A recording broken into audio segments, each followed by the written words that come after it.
this moment, I choose joy. You just rewired your brain. In this moment, all right. Hey, good morning, everybody. You just rewired. Tomorrow's a big day.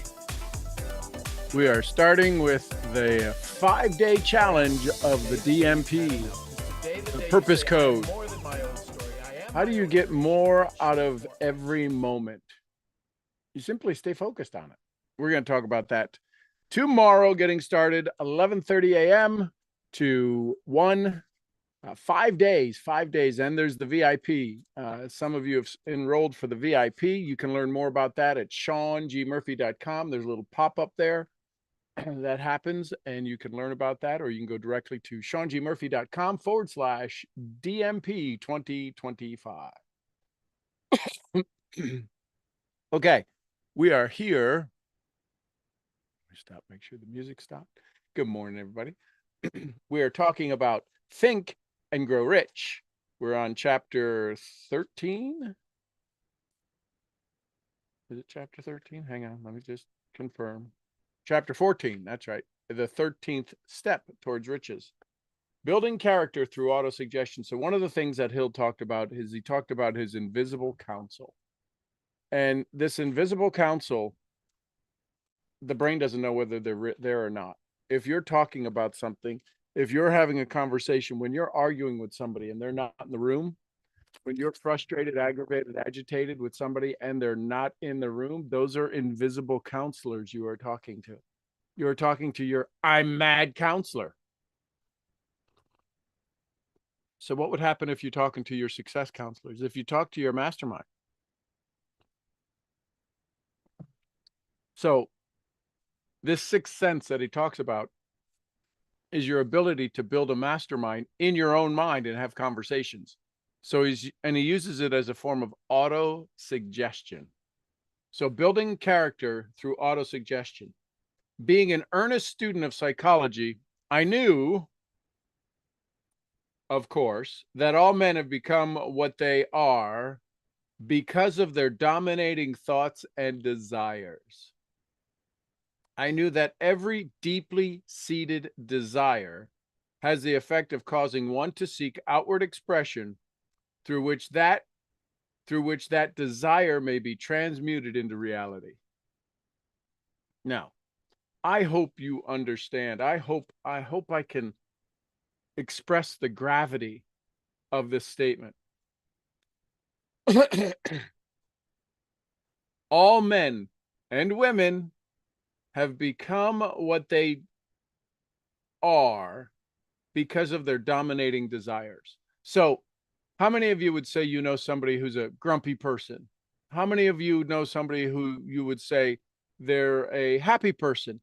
How many of you would say that you know somebody who's a negative person? These are their dominating thoughts. And what happens is that their personality, Joe Dispenza says this, makes up their personal reality. And they see people as, those individuals see people as smart or stupid or happy or sad or aggravating or frustrating or joyous or amazing, collaborative.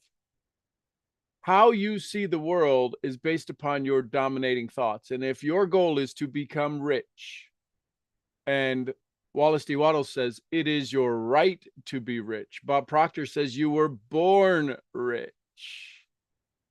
I say we were taught poverty. We weren't taught success. We can change that. We can shift that. And we just have to adjust, and we have to become aware of what are our dominating thoughts that control our mind. I knew that self-suggestion is a powerful factor in building character, and that it is, in fact, the sole principle, autosuggestion, the sole principle through which character is built. With this knowledge of the principles of mind operating, I was fairly armed and equipped. I was fairly armed with the equipment needed to rebuild my character. In these imaginary council meetings, I called on my cabinet members for the knowledge I wished each to contribute, addressing myself to each member in audible words, audible, speaking this out loud, as follows. So, set the stage. Napoleon Hill is about to have a live, audible conversation with his invisible counsel. And he is going to ask each of the individuals to give him the talent that he sees each one of them already have in spades. They already have in absolute clarity and confidence. So he's asking them to teach the thing they already do well. So here's the example of the out loud, audible dialogue that he has with his invisible counsel. Mr. Emerson, I desire to acquire from you the marvelous understanding of nature which distinguished your life. I ask that you make an impress upon my subconscious mind of whatever qualities you possessed, which enabled you to understand and adapt yourself to the laws of nature. I ask that you assist me in reaching and drawing upon whatever sources of knowledge are available to this end. Now, for those of you who might be reading this and skip through it, okay, I get it. It hasn't sunk in yet. When the moment, right, it says no fewer than 100 times has the secret to success been revealed in these pages. Your job is to be prepared for it. And when you receive it, stop, turn down a drink, for your life will never be the same.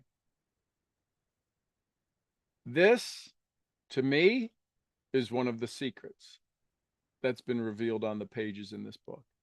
To be able to have an out loud, audible conversation with the people who inspire you, the people who you follow, the people you admire and respect and wish you had their skills.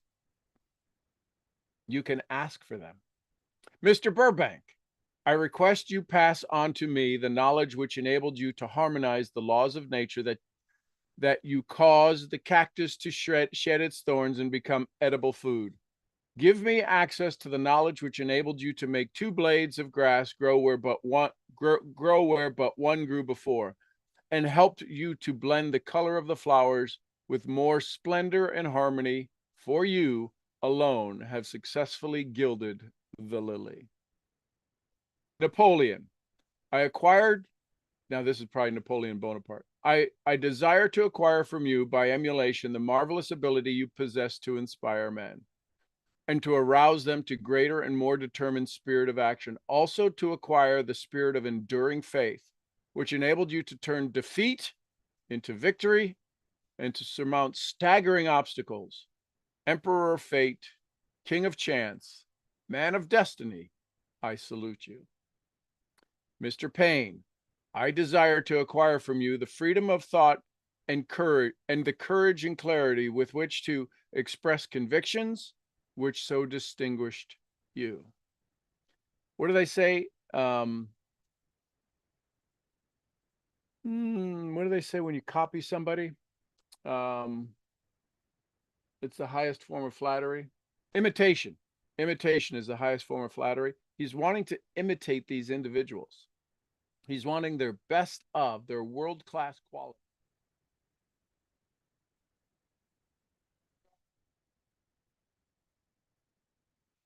Sean, we lost your sound.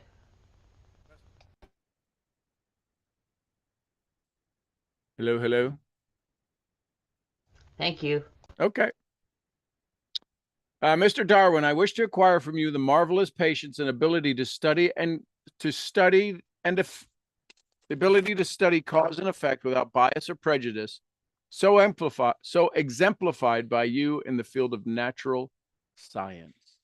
Mr. Lincoln, in Abraham, I desire to build into my own character the keen sense of judgment, an untiring spirit of patience, the sense of humor, the human understanding, and the tolerance with which were your distinguishing characteristics. Mr. Carnegie, I am already indebted to you for my choice of life work, which has brought me great happiness and peace of mind. I wish to acquire a thorough understanding of the principles of organized effort, which you use so efficiently so effectively in the building of the great industrial enterprise. Mr. Ford, you have been among the most helpful of men who have supplied much of the material essential to my work. I wish to acquire your spirit of persistence and determination, poise and self-organized self-confidence, which has enabled you to master poverty, organize, unify, and simplify human effort so I may help others follow in your footsteps. Mr. Edison, I have seated you nearest to me at my right because of the personal cooperation you have given me. During my research into the causes of success and failure, I wish to acquire from you the marvelous spirit of faith with which you have uncovered so many of nature's secrets, the spirits of unremitting toil with which you have so often wrested victory from defeat.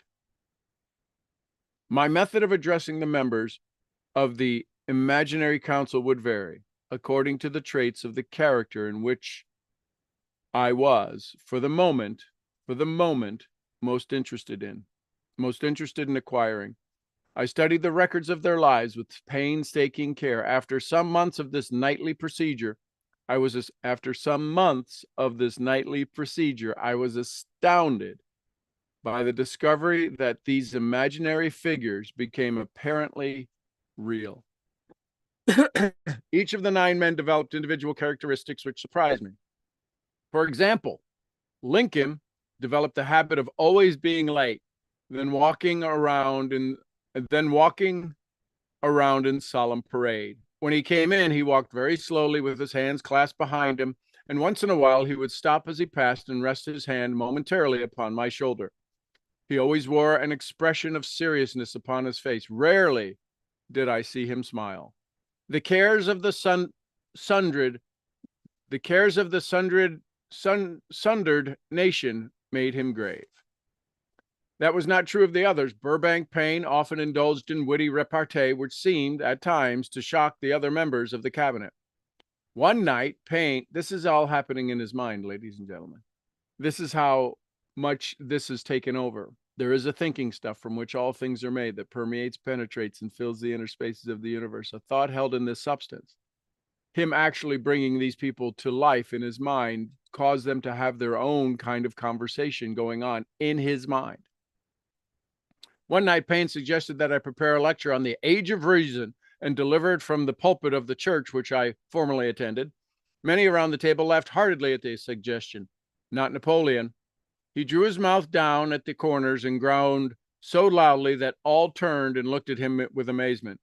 To him, the church was but a pawn of the state, not to be reformed, but to be used as a convenient insider to mass activity of the people. On one occasion, Burbank was late. When he came, can you imagine? This became such a lifelike experience in his own mind that people were late to a meeting that was in your mind. This is powerful.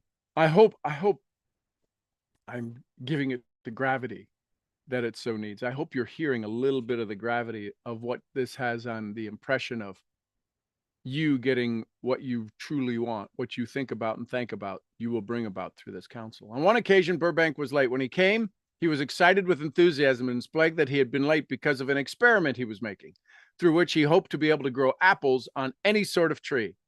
Payne chimed him by reminding him that it was the apple which started all of the trouble between woman and man.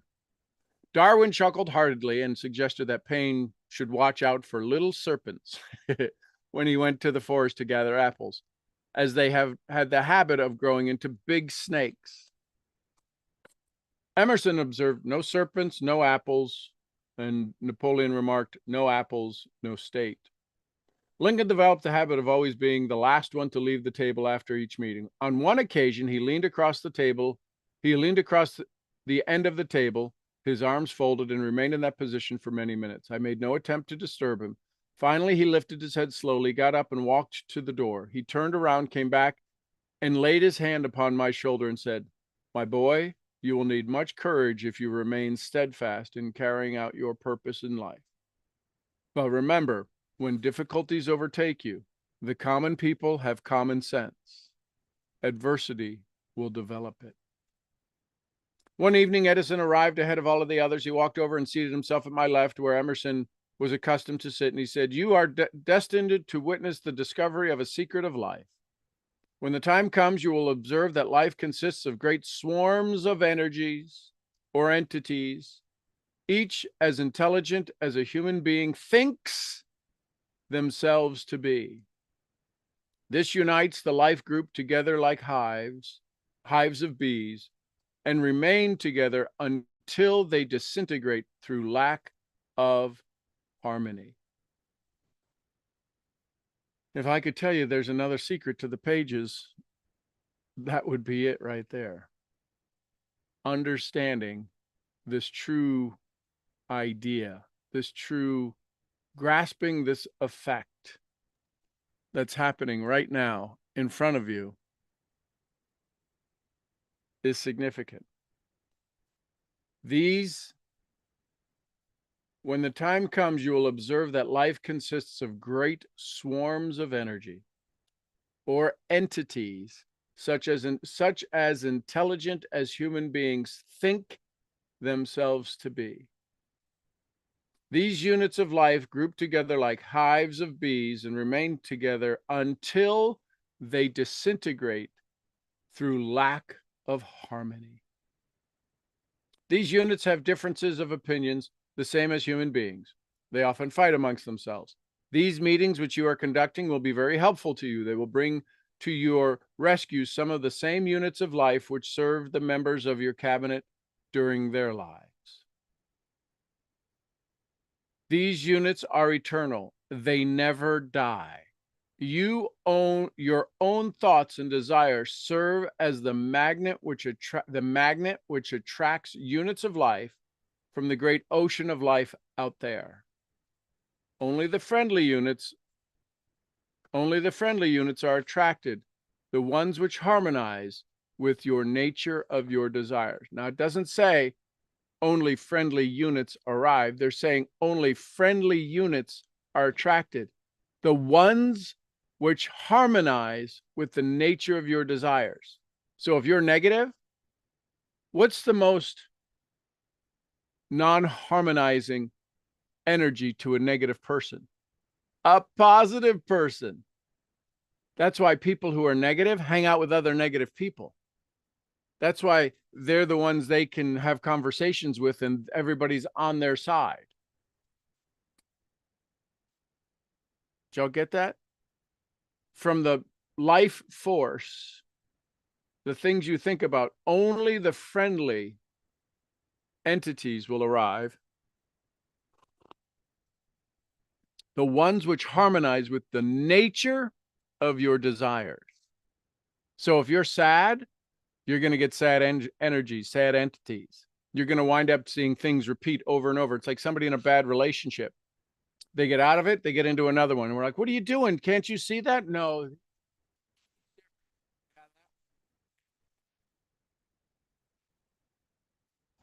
Lost the sound again. I'm not sure. Am I losing sound for everybody? Drop a S in the chat if I'm losing sound for everybody.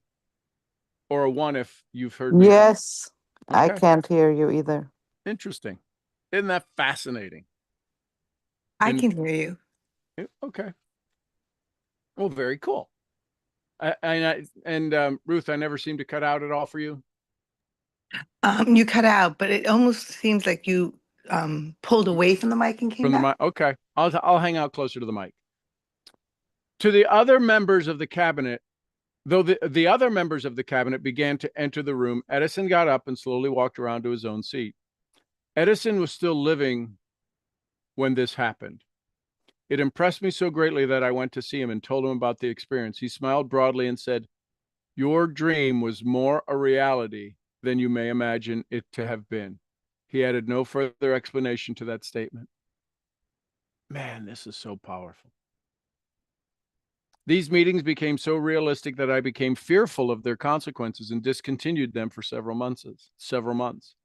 The experiences were so uncanny, I was afraid that if I continued, I would lose sight of the fact that these meetings were purely experiences of my imagination. Some 6 months after I discontinued the practice, I was awakened one night, or thought I was, when I saw Lincoln standing by my bedside. He said, "The world will soon need your services. It is about to undergo a period of chaos, which will cause men and women to lose faith and become panic-stricken. Go ahead with your work and complete your philosophy. This is your mission in life. If you neglect it for any cause whatsoever, you will be reduced to the primal state and be compelled to retrace the cycles through which you have passed during thousands of years." Oh. Listen, ladies and gentlemen, this was put in a book. I'm going to end right there. This was put in a book. Can you imagine the publisher? Can you imagine the conversation? What are you talking about? Sixth sense. We don't, that's like witchcraft. We don't know. What are you doing? What? And this is what got edited and put in. There's a book out, Napoleon Hill. It's kind of a story the book is called Mastermind.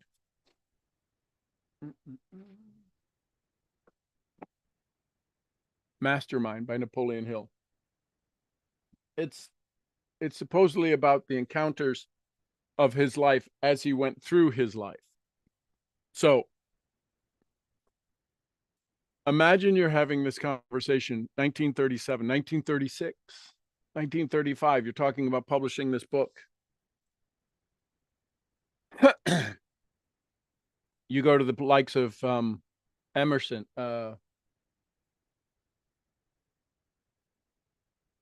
and you have a conversation with him, and you tell him about something you had in a dream in one of your council meetings, and he says it was more real than you know. That got put into a book. Can you imagine what might have been the envelope pushing dialogue that couldn't have gotten put in a book? Think about this. If that got put in the book and Napoleon Hill's book, Outwitting the Devil, the family had a rule that he had to be dead 25, 50 years before that book could be published, because it was a conversation, Outwitting the Devil.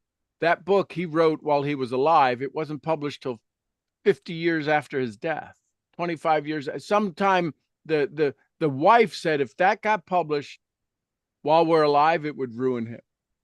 And they were afraid to have it published even after his death. What was his mind already preparing for? What was his mind already putting in place that they didn't get to put? The book had to be published. He wanted the book Think and Grow Rich. Use your noodle for the boodle is what his publisher was going to call it, right? This idea alone, this idea on chapter 14, the 13th principle, the sixth sense, having conversations with an invisible counsel, is absolutely one of the most powerful tools available to any human. Here's the thing, you're already using it. Well, I don't have an invisible counsel. You do. The invisible counsel is the things you think about, the thoughts you carry, and the feelings you use in your everyday life. Those are parts of your invisible counsel. If you get mad, you're using your mad counsel. If you get happy, you're using your happy counsel. If you get worried, you're using your worried counsel. And that frequency, that which only the friendlies will arrive, only the friendlies come to you, that which harmonizes with your dominant state of mind. Do you see why it's so important to have your definite major purpose? Do you see why it's so important to write it out every day until it becomes the dominant major purpose? Otherwise, you just flit about like a butterfly in the wind. So powerful, so powerful. Questions, comments, thoughts, takeaways, take with yous.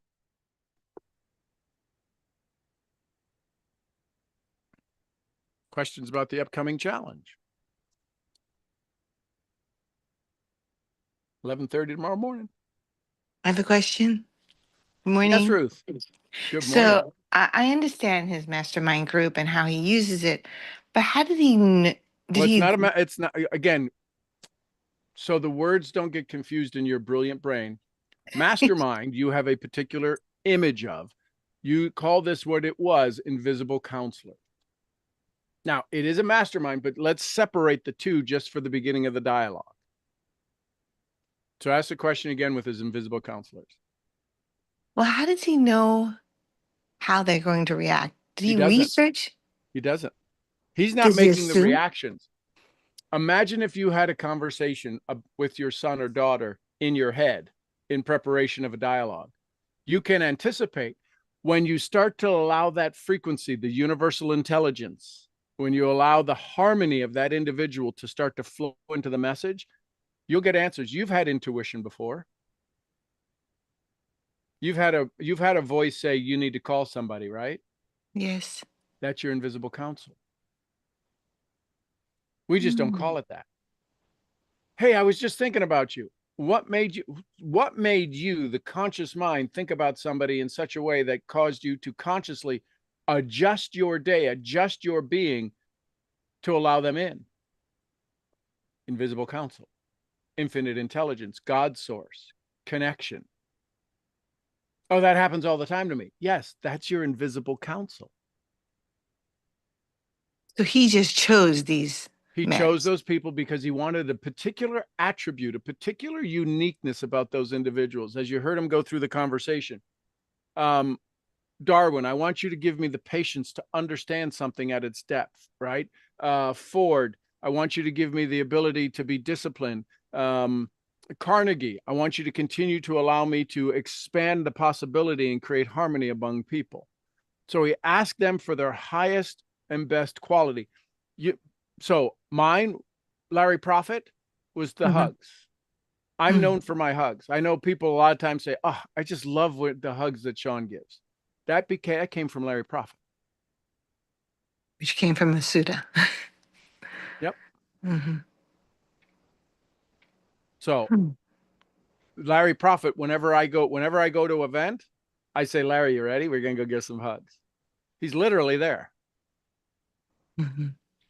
So all of these things, when you go to buy a gift for somebody, do you think about what it is they like? Yes. You're using their invisible counselor, them as the invisible counselor, to pick the gift. Right? Yes. Isn't that kind of, oh, wait, what do they like? I wonder what they like. I know they like this. I know they like that. You're literally talking to them in your mind. When you go to help somebody heal themselves, you come up with these downloads, these energies, these frequencies, these vibrations, these tones that you hear, these words that you feel. Inspiration by itself is the ability to inspire the God within.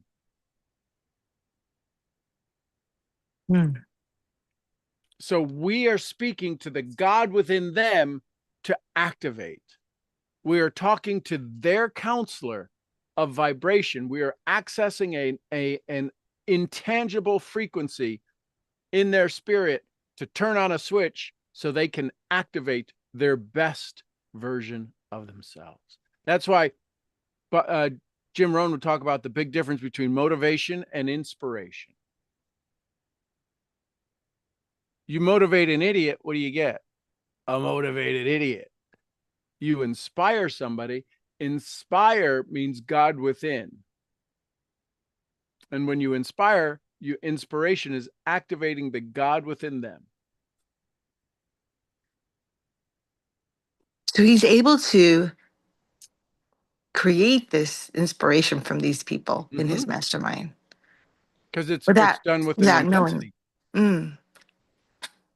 Because I thought as you were teaching this that, oh my gosh, did he like read their autobiographies? How does he know how they would react? He let them tell him how they would react. He never met Lincoln. And yet Lincoln was this, he sat with him quietly at the end of the table, arms crossed for minutes. Now, you and I both know that a minute in the ethereal world could be hours in that world. Right?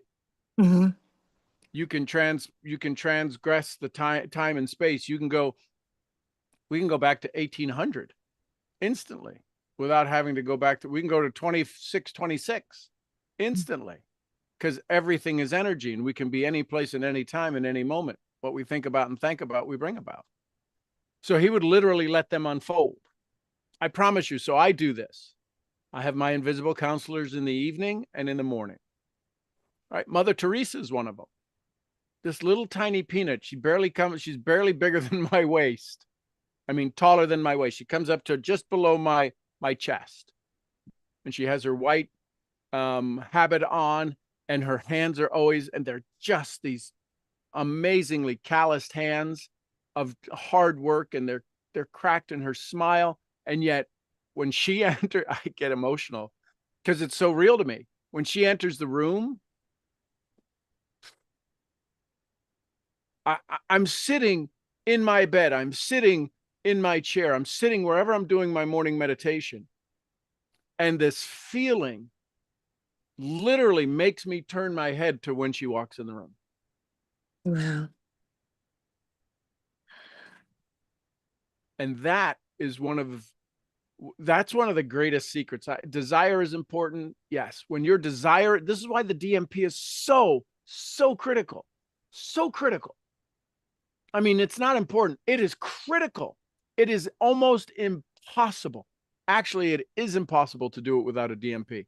Doesn't have to be the one Hill created, but I can tell you, every time you've gone through a recent health challenge, your definite major purpose was to get healthy. You didn't Yes. need to write out a definite major purpose to think about eating healthy, doing right, being in a good mood, taking care of yourself. You said no to a lot of crap, didn't you?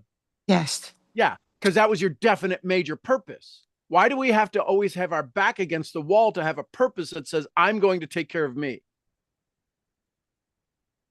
If where you want to go is going to give you a place to be able to take care of the masses, we sit in such a beating ourselves up situation that I can't have more because people are going to be embarrassed. People are going to be jealous. People are going to be frustrated. I don't know what my new story is. What's going to happen when you hit your rank? I don't know. And then when we get sick, we get mad. It's called desire. We get frustrated. It's called desire. It's called focus. And we manifest wellness even from a negative state. Because when we start to think about it, we give up the sickness. What your DMP does is gives up poverty. And most people don't want to give up poverty. 97%, 98% of the population can do their mission, can do their PIP, and can do all of the stuff. They're just not willing to give up poverty. And they'll lie and say they are and still stay poor. They'll lie and say, I want to be healthier and happier and feel good, but they'll stay sicker and frustrated and more aggravated, and then argue that point and say, this is who I am. I don't think that works. Let me know how that works.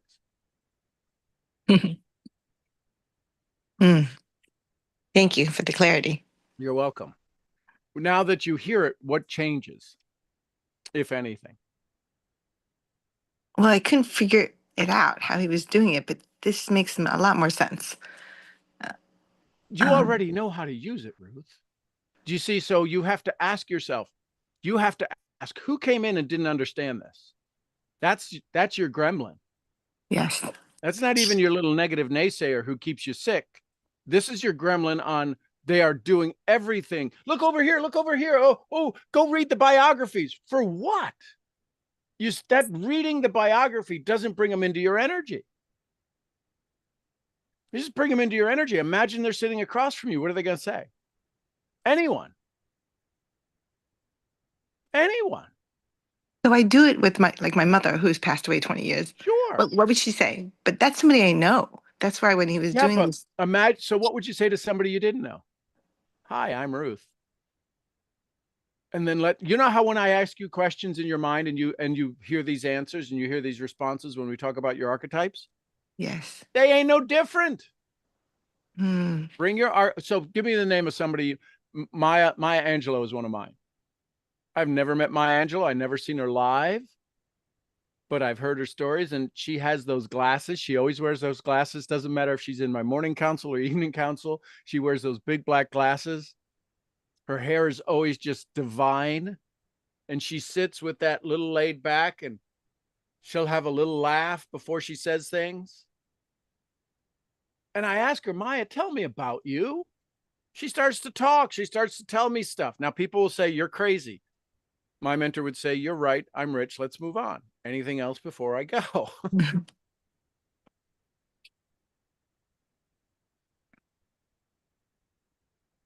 So you just let them sit down. Who would you like on your council? Somebody you've not met. Just pick a name, a random name. Louise Hayes. So she sits down. What would you say? She sits down in front of you right now, live. So imagine she's alive, sitting here and having a conversation. Hi, Louise. I'm Sean. I'm I'm Ruth.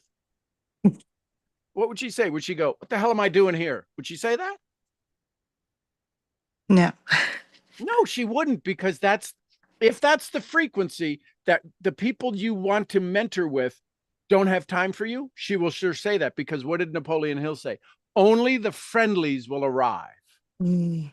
Those that are in harmony with your energy, with your dominating desires. If you want to learn from Louise, what would you want to learn from Louise Hayes?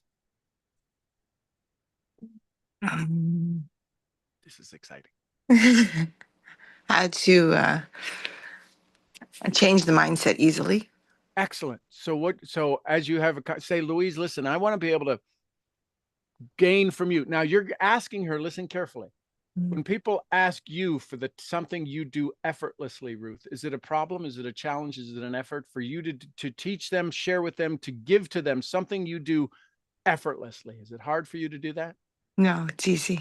If Louise shows up and she wants to serve you, imagine the words coming out of her mouth, Ruth, I want to give you everything I have. How can I be of service? That put chills in my... Right? That is the accessing of the frequency. That is accessing of the invisible counsel. Louise, I want to serve you in a way that only I can serve you. How can I serve you? I want to learn how to inspire people to change, to transformation. Oh, it's my favorite subject. And then you let the universe go. You'll be in a 2-hour conversation. You're like, oh my gosh, I'm late for a meeting. You will literally have these off.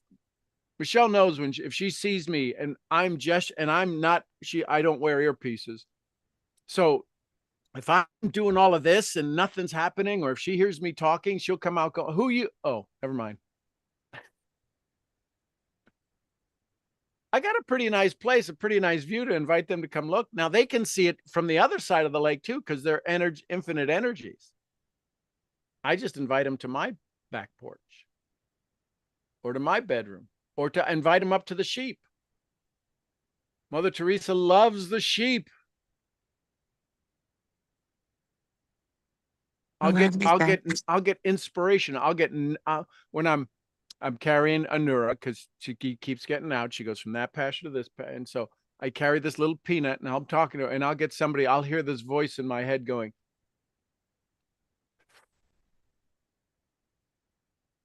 we have sheep to carry. Like, ugh.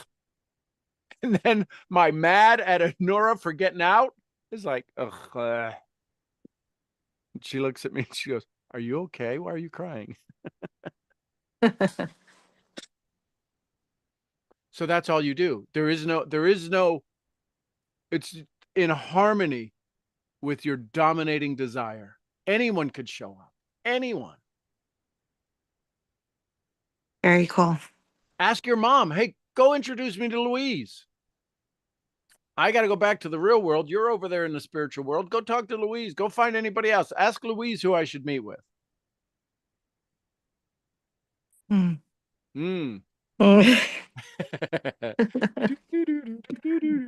it cool? Yes, very. Doesn't that just take away so much Pressure. angst? Yes, it takes away the pressure. All pressure. You're already doing it. You already have somebody who's on the other side.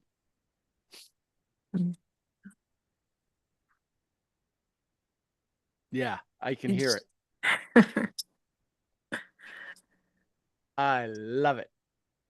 Thank you, thank you, thank you. You're welcome, welcome, welcome. And listen, and it doesn't have to be a morning or evening. I actually have an audio recording that guides me through my conversations. I think it's in I know I've sent the, if you have access, maybe the Science of Getting Rich, it's in a whole bunch of modules. If you have a page where you go to mental profits and you have all these audios, the top 3 are those my counsel conversations. Okay. Thank you. Love it, love it, love it. Yeah, that's exciting. How many of you heard Ruth a little bit, not tired, but a little bit tired, not confused, a little bit tired in her initial, and now this at the end is a lot more energized. So I love it, love it, love it. Hey, AJ, good morning. Good morning, US. How are you doing? Outstanding. Outstanding. Hey, listen, I just wanted to come on quickly. I was late to the meeting because I had a business meeting with my You partner were regarding perfect timing. Don't ever say you're cleaning. late. That the universe then has to bring you Yeah. lateness. Okay, so I was on time. Yeah, you were on AJ time. That's okay. AJ time works for me. I was on time for my business meeting prior to this meeting. Yep, perfect. Good stuff. We're gonna talk about that soon. And just wanted to come on here and give a testimonial, I guess. Uh-oh. No, seriously. Ever since I came back, there's this thing that happens. And now, since it happened both the first time and the second time I came home from the United States, I started to recognize a pattern over here. Is that when I come back from America and I come home, oh, I become so American. I just go into this. I guess I just adopt this identity of pragmatism and just do what needs to be done to get the stuff done. Yeah. Which is I think at least that's an American thing. But anyway, I wanted to come on quickly and express my gratitude for the work we do, the work we did, and the work we continue to do for one reason. So, as I mentioned, there's a pattern every time I come home from the States, especially when I see you and then I come home, is that I just react better to things that interest me. And I also react a lot better to the things I'm not interested in. Mhm. In other words, I get a lot of clarity every time I spend time with you and come back here. And you know that feeling when you go and have a vacation and you go somewhere Mhm. and you love it and you want to move there and it's so awesome. And you come home and you have what I call the post-trip depression. So you Right. come home and kind of reality hits you. Well, for me, this new reality, this new identity that I adopt every time I come back from the States is that I get clarity, extreme clarity on what I'm interested in and what I'm not interested in. And therefore, actions, conversations, interactions, etc., line up for the things I'm interested in, and they do not line up for the things I'm not interested in. So what happened is every time I come home, I find it a lot easier to just kind of discard the things I'm not interested in and think more and talk more and do more of the things I'm interested in. And then guess what? Every time I come home and I spend some time with you, I get to be someone's Sean. And I had I had the most wonderful time with Andrew on Saturday. He sent his huge thank yous to you for the book and for everything. Love you, And Andrew. we're kind of working on a way to get him approved for a visa because he's done some stuff. But anyway, that's a different topic. So we're gonna figure out how to do that. And then I had again the most wonderful time with Michael last night, where his brain started hurting. So you can imagine how that went. I shared some ideas with him. I asked him what you told me to ask him, which was so we were at his place, myself, him, and his lady. We were at their place, and we started talking, about trading and so on and so forth. And then I asked him the question: Did you read the book, or are you reading the book? And he said, oh, you know what? Well, I read 60 pages and then my brain just starts hurting because I don't understand and blah, blah, blah. And I said, where's the book? And he goes, what do you mean? I said, where's the book? He goes, it's on my counter. I'm like, go get it. He's like, okay. He goes, gets it, sits down.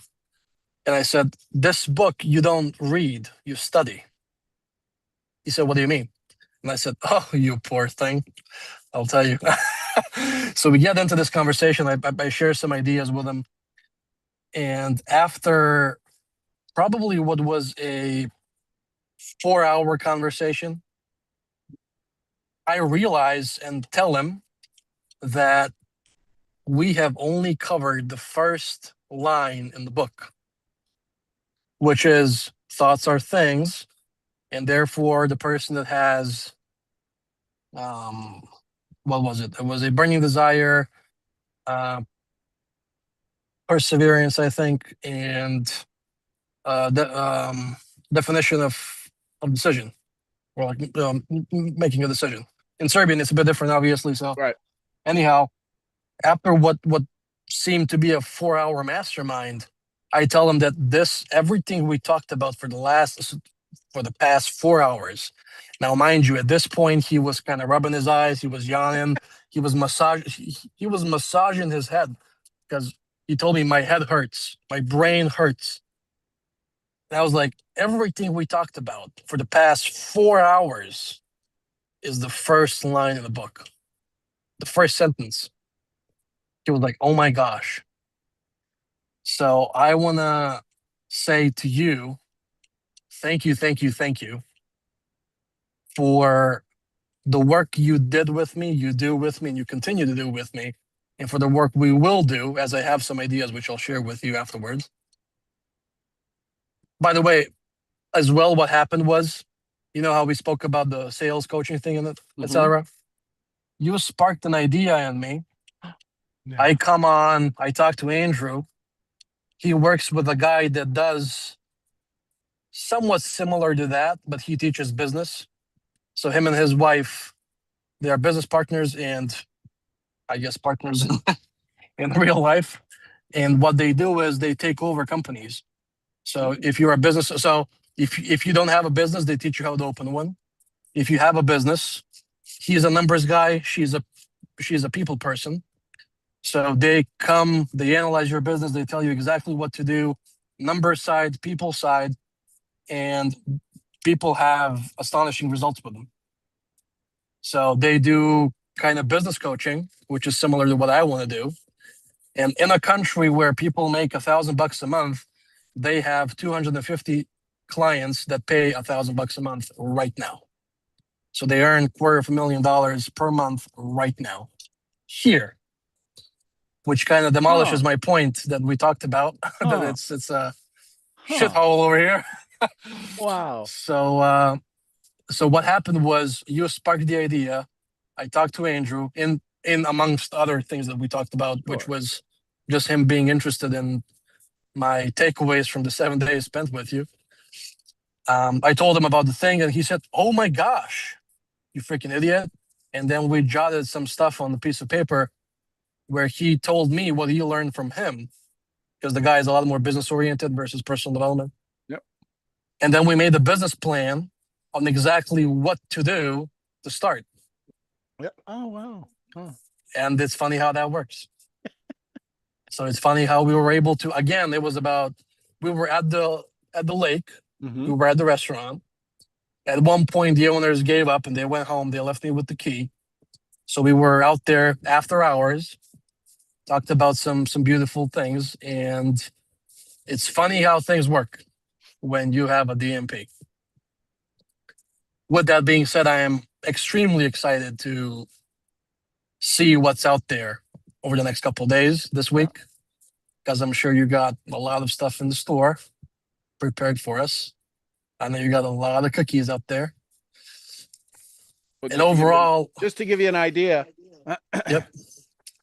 There's probably 30 pages here. These are just the notes for day one. Yes. And we only have 90 minutes. Yeah, it's going to be intense. I know. Yep. So with all of Bring your that being sweatband. said, Bring your 1970s sweatband and your wristband so you can be going like this while you're. I'm going to buy my overalls for here so I There can you go. quickly change and jump out. I should have sent you home with a pair. I'll send you home with a pair next time. I'll get you right from the feed Well, store. overall, I really want to say thank you for once again the work that we did, we do, and we will continue to do. Simply because it's somewhat surreal. I gotta say, honestly, it's somewhat surreal to be sitting on the other side now for the first time, or the second or third. Because when I go into conversations with people nowadays, I kind of get a feeling of what it's like being you speaking to me, or Ruth, Silky, Diane, Luis, Roz, etc. It's really surreal to be able to understand that someone struggles, and you know what they say, you only know your stuff when you can teach it to others. So last night when I spoke with Michael, when I spoke with Andrew on Saturday, and by the way, I already started my business on Saturday because I gave Andrew a sales lesson. He asked me, how do I create urgency with people? And I said, it's really simple. He goes, what do you mean? I said, it's really simple. They are there. What they want is here. You create a bridge to get them closer to where they want to go. And he said, what do you mean? I said, I'll give you an example. And I used the example you gave me last year when we did the limiting beliefs part of the decision of self. I said, they either don't have a business, so they need to start one, or they have a business which they need to improve, which means what? The results are out there, and they think that the results are out there. The results are here. They just don't get it. And you just got to paint a picture for them to see that the results are not over there. They're right here. And the only urgency is, do they want to get the results right now? They do. Voila. And he was like, oh, shit. So he turned on his iPhone recording, the voice memo app. He's like, say it again. So I said it again. I gave him a pitch structure and some other stuff. And it was just the most exciting time ever. It was the most wonderful time ever. So I really want to thank you for teaching me the stuff you taught me, and that you still continue to teach me, because I get to have these moments now, which were not possible before, and they are now. It's And I wonderful become to know aware. that you can serve, isn't it? Yes. And not be a servant. Yes. Yes, sir. So thank you. You're welcome. And again, this is the beginning. And what you'll find is that you'll be asked. Now what'll happen is that because your energy is wanting to serve and help people, and even help people who don't want help, maybe your filter's a little bit better at that. But most people wind up exhausted because they're trying to help people who want the help but don't want the solution. They want to say they asked for help. Does that make sense? Oh yeah, because we had a moment like that last night with Michael. Yep. He told me, I do this and that, but, and I said, no. There's no but, because when you say but, it cancels out everything you said before. He said, yeah, but and then came out something that I knew was going to come out, which was this huge addiction to approval. That he told me that he quit his job now. He wants to do trading full time. As you started dabbling in trading nowadays, you understand it's not quite that easy as it seems. It's a whole science and whole process to it. And he understands that now. So, but then guess what? When he talks to someone and he tells them he quit his job, they tell him, okay, well, what are you going to do now? And he just comes up with an excuse every time. He never tells anybody that he started a business in trading. And I said, why? He said, because I don't want the tension. I said, what do you mean? What tension? There is no tension. And he goes, yeah, but so they're going to start asking me questions, and they're going to ask me follow-up questions, and they're going to do this and that. And then they're going to, I'm like, whoa, stop down there, Jack. All right. We got to take a break here. stop for a second. Isn't that fascinating? There's no tension, because if they ask you what are you going to do now, you say, I already started my business, because you're already trading, right? She goes, yeah. I say, if they ask you, how's it going? Very well, why do you ask? And if they start asking you, well, are you making money? You say, yeah. And if they ask you how much money, you say enough. He goes, what do you mean? I say, because when people ask you how much money you earn in a month or in a year or whatever, I heard this recently. When people ask you how much money you make in a month or in a year, there's only two possible outcomes. Either you're going to say what you make, and it's going to be more than what they make. So they're going to start with the jealousy and with the additional approval of their own. They're going to start fighting with their own demons. Or if you say that you make less than they do, then they're going to take the stance that's above you, and they think that they're above you. Or they're going to be glad, because that's how addiction to approval works. They're going to be glad that your business, that your little business, your little side hustle doesn't work like it used to do. So you're stupid and they're better than you. So I said, there's not really a good answer apart from just saying enough. I make enough to cover for my salary that I used to make, and therefore I quit my job. And he goes, oh my gosh, I never thought about that. And I said, well, I didn't either until a guy told me to think about that. And then I did. So amongst other things, I told him the semantics matter, how you say what you say. And it's all about just these minor shifts that if somebody asks you, are you making a living out of that? You say, I will soon. Because if you start saying, no, I don't, and then you start to justify your business to someone, that's a negative thing. If you say, I will soon, that does constitute that right now you don't do that, but you will soon. He goes, oh my gosh, I never thought about that. And I said, well, again, I didn't either until a guy told me that. A guy told me that on a ranch in Arkansas while we had a tornado storm up there. So that was interesting. And once again, I'm just ecstatic from the interactions I had the opportunity to have over the last couple of days because of the work that we do. So thank you. And I salute to you, sir. I love it. Thank you. Just a little thought when people ask, are you making a living? Aren't we all just barely making a living? Isn't it time we make a life? That's what I'm working for, making a life. Bonus. Yeah, we all I make a salute living. to you, sir. Yep. Thank you. Yeah, I love it. Congratulations. That's so awesome. And it's fun, isn't it fun? It's easy. It's fun and it's easy. Now, it wasn't easy to get to that point. Oh yeah, he was like, my brain hurts. And I said, my brain hearted, if that's even a word, I don't care. My brain hurts like this every day for the past 5 years. I've been speaking to this guy.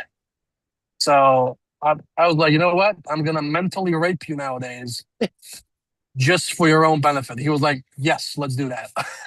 And that's the fun part, right? And then, Oh, yeah. and then you get on a mower and you don't think of anything for 2 hours. Yeah. I love it. Oh, shoot. Just one more minute. This for everybody. Yeah.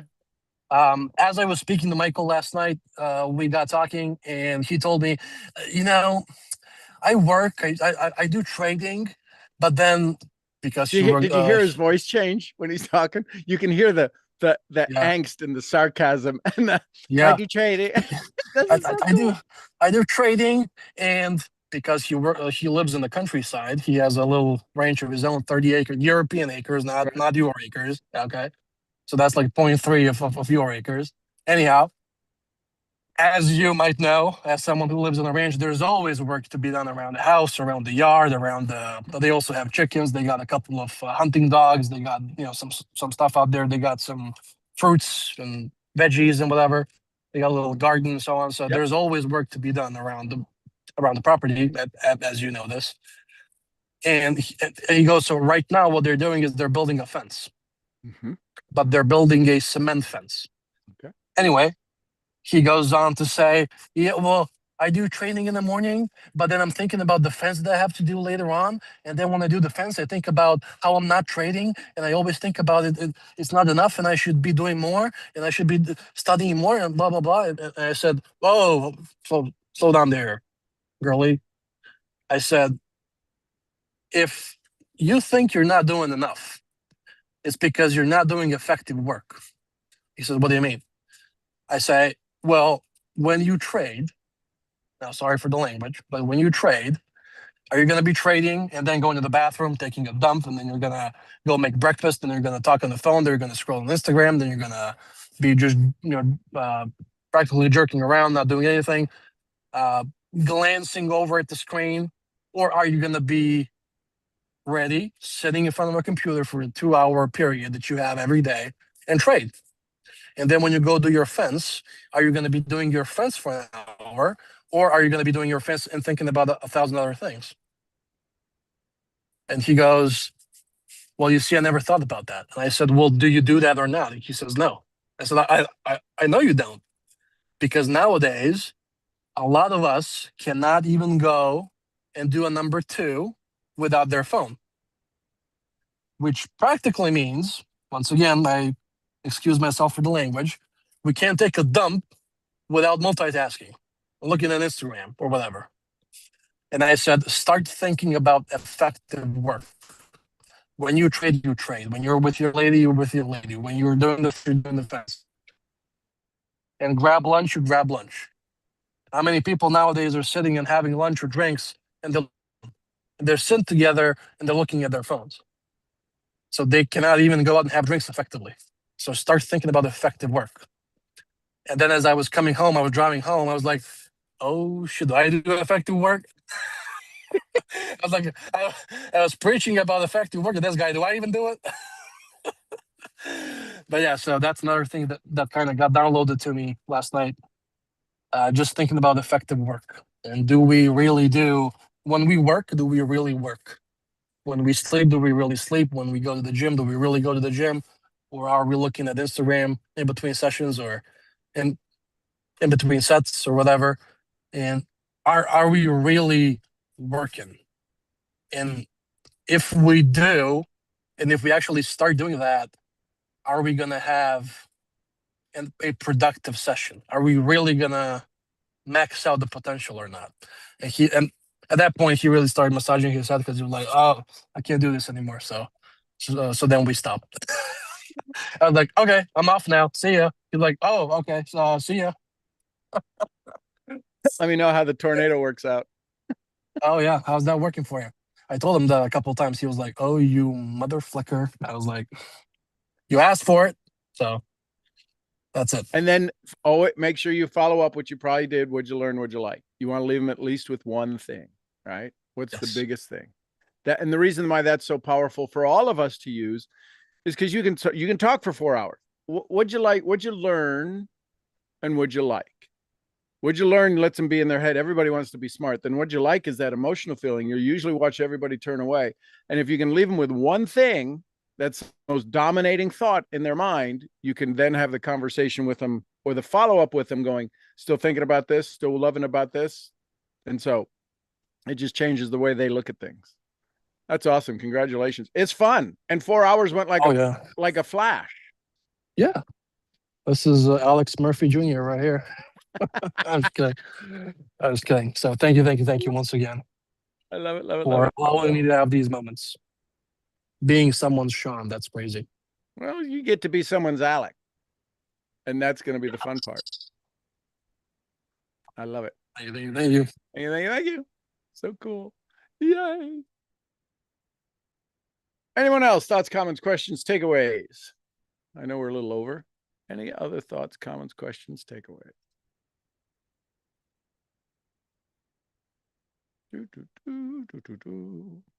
Okay. I just love watching our little AJ grow up.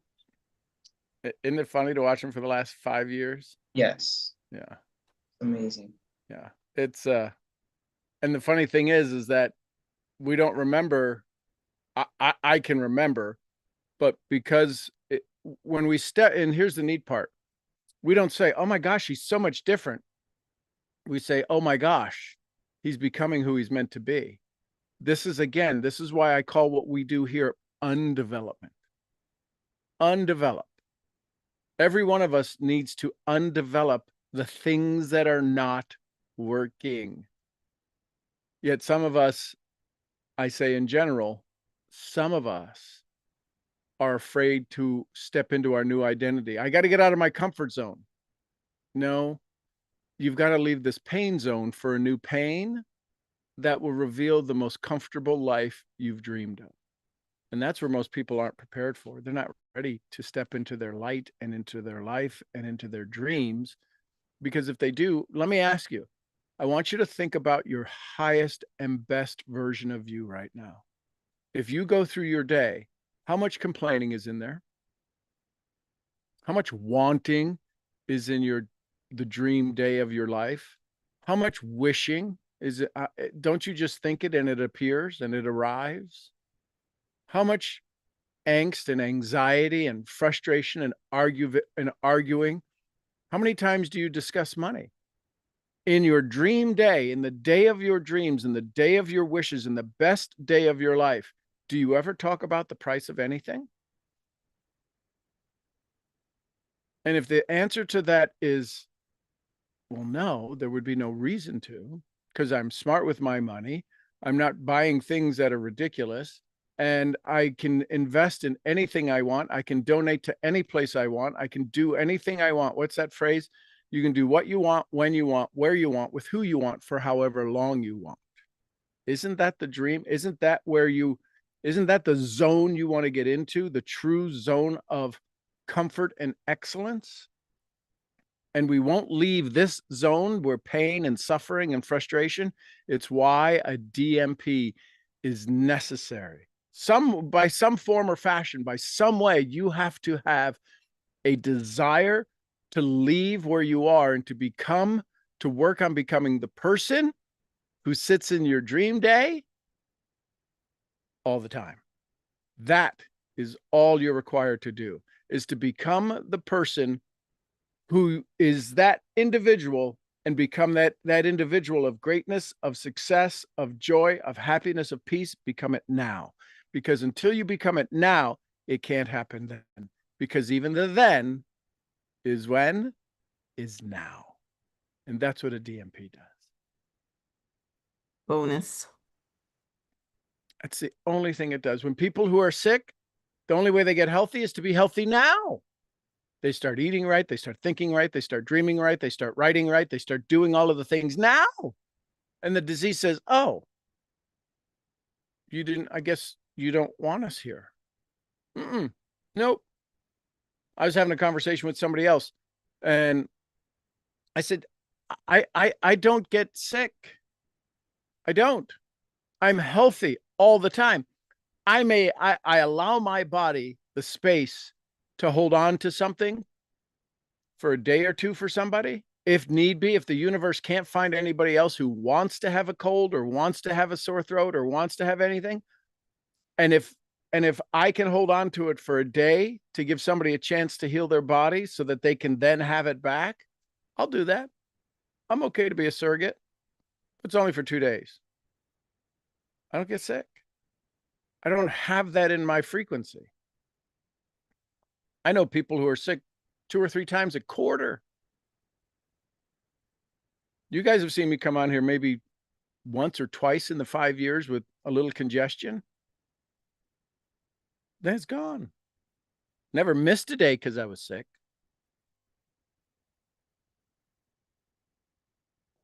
It's just I choose to be healthy every day. It's in my frequency. It's in my DNA. I've rewired it. You can too. And rewiring money into your DNA is a definite major purpose. So there you go. I love it, love it, love it. Thank you all. Tomorrow morning, we'll have another conversation. We'll continue on with the invisible council, the 6th sense. And then we get into the 6 ghosts of fear. That one's going to make your hair curl. I'll just leave it like that. I'm your head brain training, sixth sensing misfit. I'll see y'all where? At the next At the event. At the event. next event. Somebody give me some Costa Ricas. Pura Pura vida. vida. We love you, Mark. And some Lydias. Peace be with Peace be with us. us. Be with us all. And the queen of helping you find your sixth sense and use it, Jessie Lee Ward. Awesome. Lee, we love you, girl. And the little white sixth sense fluffy. Gurgly, Gurgly, gurgly, gurgly. gurgly. We love you, Fee. All right, everybody, go have some fun today. Listen to your sixth sense. It's always there. It's always active. That's that little voice that says, excuse me. I love you tons. We'll see you all tomorrow.